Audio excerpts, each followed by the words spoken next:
I wanted to be supportive of my husband. Every week, he'd visit his parents to help out around the house and bring them the homemade food I'd prepared. One day, I decided to surprise them and deliver everything myself without telling anyone. But as I approached the house, I froze. What I saw left me stunned. Before we continue, drop a comment and let us know which country you're listening from. Enjoy the story. Annabelle loved stability. There was comfort and predictability, a quiet refuge where she could hide from the chaos of the outside world. Her apartment, with its shelves full of classic literature and the smell of freshly baked bread, reflected her love for order and harmony. She taught literature at a college, immersing herself in the world of great writers, finding in their works the answers to life's timeless questions. Ewan, her husband, was her complete opposite. An engineer, a man of numbers and precision, he lived in a world of blueprints and calculations. But their differences didn't drive them apart, they balanced each other out. Annabelle appreciated his reliability, his ability to solve problems, and his quiet, genuine care. Ewan admired her intellect, her deep sense of beauty, and the way she noticed little things others overlooked. Every weekend, Ewan would visit his parents in the suburbs. It had become a quiet ritual, a part of their shared life. He helped out around the house, fixed the fence, worked in the garden. Annabelle always packed him food to take, containers of home-cooked meals. She knew his parents loved her cooking, and it made her happy to do something nice for them. Ewan would return in the evening, a little tired but content. He'd tell her about his parents, about the local news, about the weather. Annabelle would listen, nod, ask questions. These weekend trips felt like a small escape into another world. A world of calm and simplicity. A world filled with quiet joys. Lately, Annabelle had been watching Ewan more closely. He seemed distant somehow. Not less loving, no, he still brought her coffee in the morning, still asked how her day went, still read her poetry before bed. But there was a shadow in his eyes, something unspoken. He often stared out the window, as if waiting for something, or someone. She figured it was just fatigue, the stress of his latest project. He was working on something important, and she knew it was draining him. She tried to support him, to surround him with care, hoping it would help him get through it. One Saturday morning, Annabelle woke up with a strange urge, to surprise him. Or rather, to surprise his parents. She decided to visit them on her own, without telling anyone. She wanted to get out of the city for a bit, breathe some fresh air, and see them while Ewan was busy with work. She got out of bed and headed to the kitchen. Opening the fridge, she found the containers of food she'd made the week before. She took them out, set them on the table, and started packing a bag. She knew Ewan's parents always appreciated her treats. They used to be so happy when she visited, praising her cooking and asking about her job. Annabelle pictured their surprised, happy faces. She smiled. She loved making people happy. She loved little surprises like that. She got dressed, slipping into a pair of comfy jeans and a warm jacket. A quick glance out the window showed a sunny but chilly day. She decided to wrap a scarf around her neck, just in case. Then she left the bedroom and headed toward the door. She grabbed the bag of food, her car keys, and stepped outside. Their old car was parked out front. Annabelle opened the trunk and started loading the bag and other things, carefully arranging everything so nothing would spill or break. Once the trunk was shut, she got behind the wheel and started the engine. It gave a familiar hum, and the car slowly rolled out of its spot. She left the city behind, merging onto the highway that led to the suburbs. There was no rush, she drove calmly, taking in the scenery. Fields, forests, rivers, everything looked peaceful and beautiful. The drive usually took about 2 hours. She turned on the radio and sang along to the songs playing. She felt happy, light, even free. Along the way, she imagined how surprised and delighted Ewan's parents would be to see her. She pictured their faces lighting up, the compliments on the food she'd brought. In her mind, she replayed old conversations and the laughter they'd shared over Sunday lunches. A few years back, these trips had felt like a small but meaningful family ritual, something that brought generations closer together. She was driving a familiar road, surrounded by autumn's golden colors. Sunlight filtered through the trees, casting soft patterns on the pavement. Annabelle switched the radio to a classical music station, something quiet and soothing to match the mood. She had a feeling today would be special, full of warmth and love. She had no idea just how shocking it would turn out to be. As she reached the outskirts of the suburb, her heart started to beat faster. She turned onto the narrow local road that led to Ewan's parents' house. It had been a long time, but she recognized the house right away, a small wooden cottage with charming windows and a flower-filled garden. She parked by the gate and stepped out, excited to see everyone. But what she saw made her freeze. Standing on the porch was Ewan. Beside him, a woman Annabelle didn't recognize. In the woman's arms was a little boy, maybe 5 years old. Ewan was saying something to her, and she smiled back at him. This wasn't just a friendly visit. There was something deeper there, an intimacy, a tenderness in their voices and body language. The kind Annabelle hadn't seen in Ewan's eyes for a long time. Annabelle felt the ground fall out from under her. Her head buzzed, her vision blurred. She tried to take a step forward, to call out to Ewan, but nothing came out. Her voice was stuck in her throat. She stood frozen, unable to believe what she was seeing. At that moment, the little boy slipped out of the woman's arms and ran to Ewan. He wrapped his arms around his legs and looked up at him, saying something. Ewan crouched down and hugged him back. He said something softly and gently ran his hand through the boy's hair. And in that moment, Annabelle saw something in Ewan's eyes, tenderness, love, the kind she had never seen directed at her. In shock, Annabelle stepped back. This wasn't some random meeting. It wasn't a fling. It was something more. It was a whole other life, a carefully guarded secret. That woman, that child, they weren't strangers. They were his other family. Unable to bear another second, Annabelle turned and ran back to the car. She slammed the door shut and started the engine. Her hands were shaking, her eyes filled with tears. She pulled away from the curb and drove off, not even knowing where she was going. She just drove. Tears streamed down her face, and her mind raced with a single thought: how could he? How could he do this to me? She felt betrayed. Deceived. Hollow. Everything she believed in, everything she thought was real, her marriage, her happiness, had collapsed in a single moment. She thought of how they met, their wedding, the life they had planned together. It all felt like a lie now. A cruel trick. She couldn't help but wonder, when did it start? When did Ewan begin living a double life? Had she really been that blind, not seeing any of it? Slowly, the initial shock gave way to something else, hurt, then anger. A deep, burning rage started to build inside her. She wanted to turn around, scream at him, demand answers, hit him even. But at the same time, she was terrified, terrified of hearing the truth, terrified that her worst fears would be confirmed. Fragments of past moments raced through her mind. Things that once seemed small now felt loaded with meaning: his weekend trips, his late nights, the distance in his eyes lately. All of it added up now, forming one painful, undeniable picture. Annabelle pulled over and parked on the side of the road. She buried her face in her hands and sobbed uncontrollably. It felt like her heart had shattered into 1,000 pieces, pieces that could never be put back together. She sat like that for a long time, until the tears finally stopped, and the fury began to cool. Then, for the first time, a clear thought surfaced: what now? She knew she couldn't just ignore this. Couldn't pretend nothing happened. She needed answers. She needed to know the truth behind it all. Gathering her strength, Annabelle started the car and headed back to the city. She had already made a decision: she wouldn't cause a scene.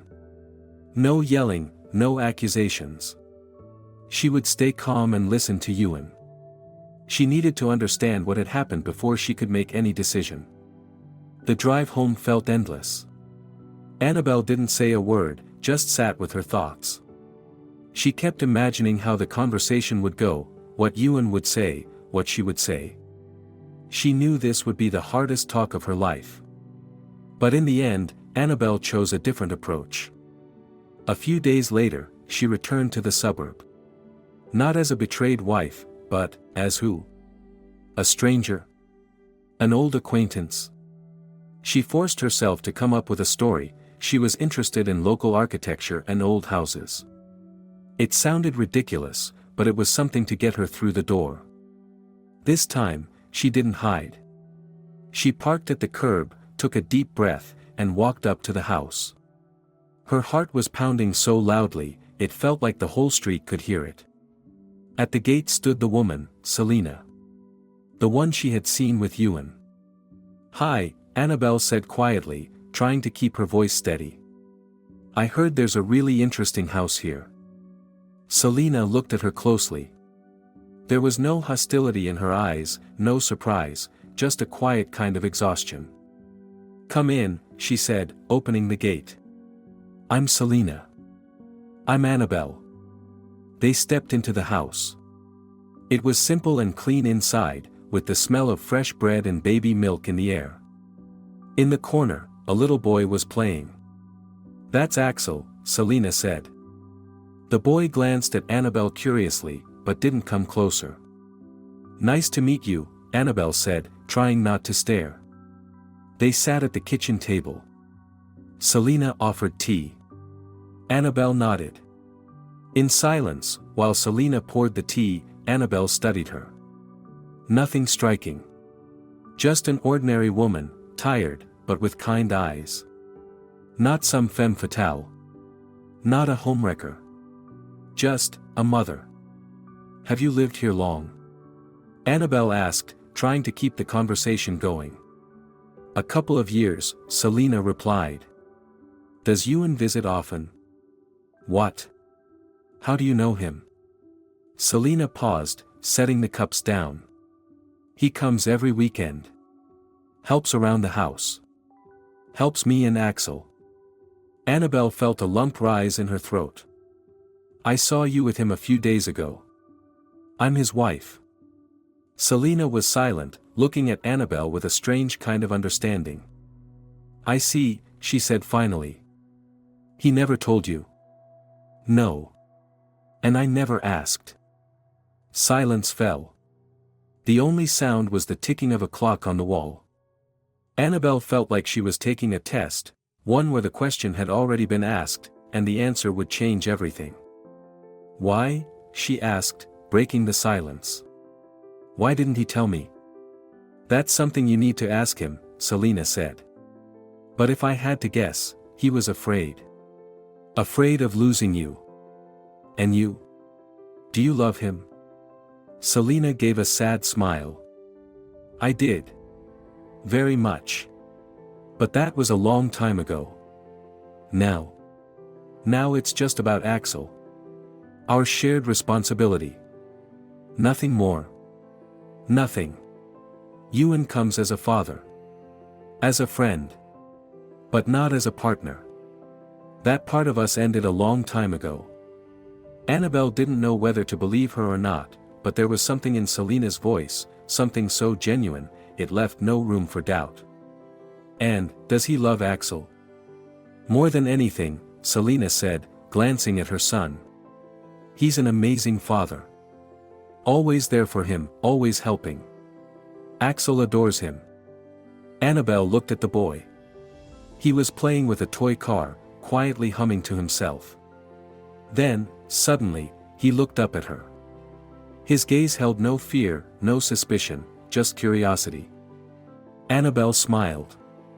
He gave her a shy smile in return. "And Ewan, is he happy?" she asked, looking away.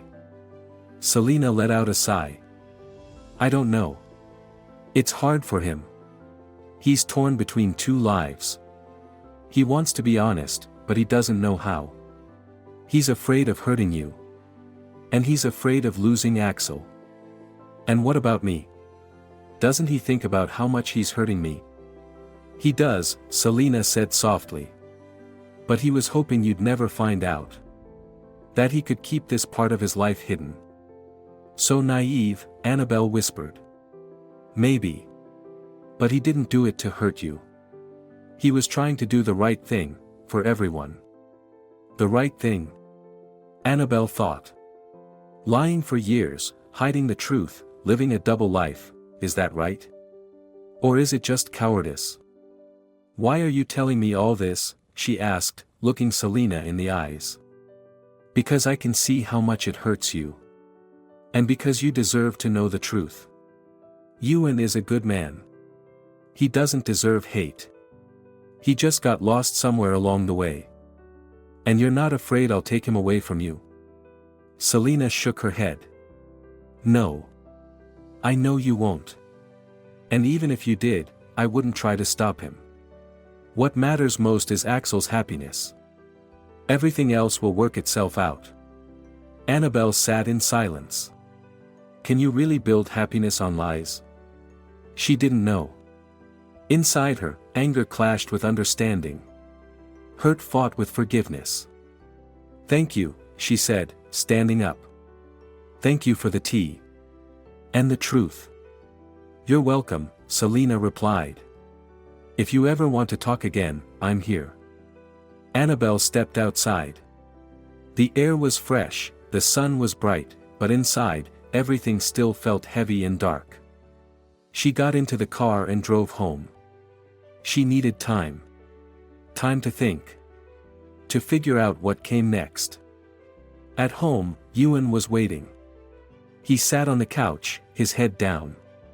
When he saw her, he stood up. Where were you? He asked. Annabelle looked at him. In his eyes, she saw both fear and hope. I went to see Selena, she said. Ewan went pale, but he didn't deny it. He talked for a long time, haltingly, like he was trying to explain it to himself as much as to her.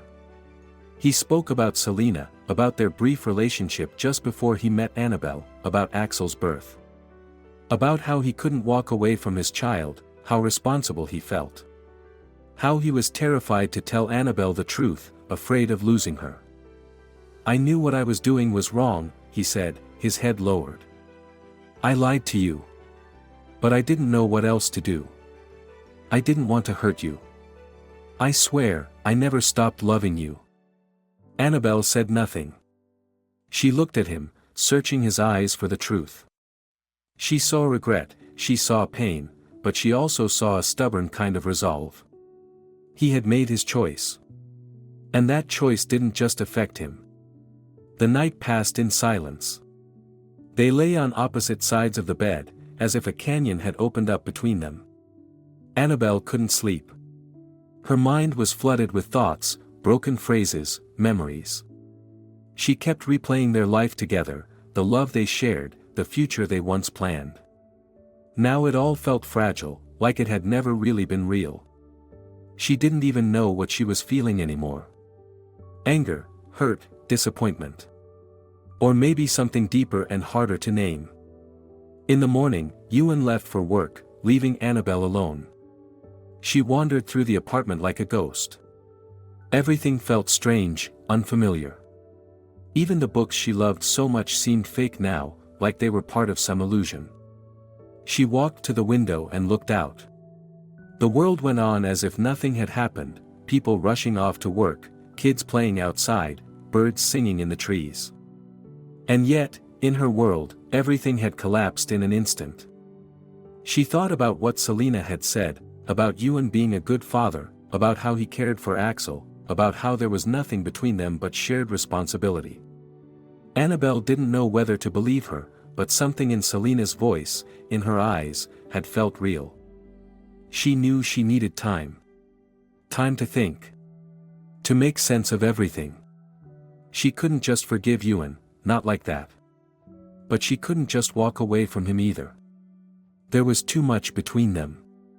Too much history, too much love, too much invested. The next day, Annabelle told Ewan she needed to leave for a while. She needed space. Time to clear her head. He didn't try to stop her. He understood. She had every right. Annabelle didn't go to Ewan's parents' place, she went somewhere else. To an old cabin in the countryside, a quiet place she hadn't visited in years. She spent the next few days walking through the woods, reading, thinking. Replaying everything in her mind, their first meeting, their wedding, the early years of their life together. It had all seemed so good, so solid, so real. Had it all been a lie? Had Ewan really been living a double life all this time? Annabelle couldn't bring herself to believe it. She had known Ewan as an honest, decent man. How could he have done this to her? But then she remembered what Selina had said, that Ewan never meant to hurt her. That he was terrified of losing her. That everything he did for Axel. And slowly, Annabelle began to understand. She began to see that Ewan hadn't betrayed her in the usual sense of the word. He hadn't gone looking for someone else. He hadn't been chasing some secret thrill. He had simply stepped into his role as a father. But that didn't make it any less painful. He had still betrayed her trust. Still lied to her. Still robbed her of the right to know the truth. Annabelle knew she had a choice to make. She could leave Ewan and start over. She could try to forgive him and pretend nothing had happened. Or, she could try to understand him. Try to understand what he had felt when he made that choice. Try to understand how he had lived all these years carrying the weight of that secret. She knew it wouldn't be easy. She'd have to swallow her pride, push through the pain and resentment. She'd have to accept that Ewan wasn't perfect. That he had his flaws, his weaknesses, his secrets. But if she truly wanted to save their family, if she still loved him, then she had to try. One morning, Annabelle woke up with a sense of clarity. She knew what she needed to do. She packed her things and drove back to the city. Ewan was waiting. Sitting on the couch, head down. When Annabelle walked in, he looked up. His eyes were filled with pain and hope. It made her chest tighten. "I know everything," Annabelle said. "And I understand." Ewan didn't speak. He was waiting for what would come next. "I've made my decision," she said. "I'm staying." Ewan stood up and walked over to her. He pulled her into a tight embrace. "Thank you," he whispered. "Thank you for everything." Annabelle gently stepped back. "But that doesn't mean I've forgotten," she said. "It doesn't mean I've forgiven everything. We have a long road ahead. We'll have to rebuild trust.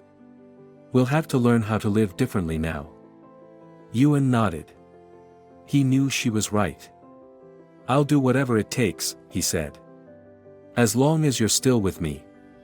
Annabelle smiled. "Then let's go," she said. "Let's go to the suburbs." Ewan looked at her, surprised. "To see Selina and Axel?" he asked.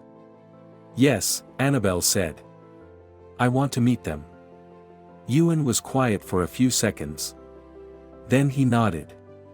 "Okay," he said. "Let's go." The next morning, Annabelle and Ewan drove to the suburbs. In the trunk, Annabelle had packed a bag of homemade pastries, baked especially for Selina and Axel. She wanted to show them that she held no resentment, that she was ready to welcome them into her life. As they pulled up to Selina's house, Annabelle felt a wave of nerves. She didn't know how she'd be received, didn't know what to say. Selina stepped outside and smiled at her. "I knew you'd come," she said. Axel ran out after her and hid behind her legs, peeking curiously at Annabelle. "This is Annabelle," Selina told him. "She's Ewan's wife." Axel peeked out again and looked at Annabelle. Then he smiled. "Hi," he said. Annabelle smiled back. "Hi, Axel," she said. "I brought you a treat." She opened the trunk, took out the bag of baked goods, and handed it to Selina. "This is for you," she said. "I hope you like it." Selina accepted the bag and thanked her. "Come on in," she said. "I'll put the kettle on." Annabelle and Ewan stepped inside, with Axel following close behind. They all sat around the kitchen table, sipping tea and chatting about small things, the weather, kids, life. Annabelle felt a little out of place, a little uncomfortable, but also strangely relieved. Deep down, she knew she was doing the right thing. When it was time to leave, Annabelle gave Selina a hug. "Thank you," she said, "for understanding." Selina hugged her back. "It's going to be okay," she said. "Just give yourselves time." Annabelle and Ewan got back in the car. They drove in silence, each lost in their own thoughts. As they pulled up to their home, Annabelle spoke. "Ewan, I want you to know that I love you. And I'm ready to forgive you. But we're going to have to work hard. We'll have to rebuild everything, trust, honesty, all of it." Ewan reached over and took her hand. "I know," he said. "And I'll do everything I can to earn that trust again." Annabelle smiled. She knew it wouldn't be easy. But she believed they could do it. She believed in their love. She believed in their family. Annabelle stepped out of the car and walked toward the house. Ewan followed. They walked in together, into their home. The home where they would begin again.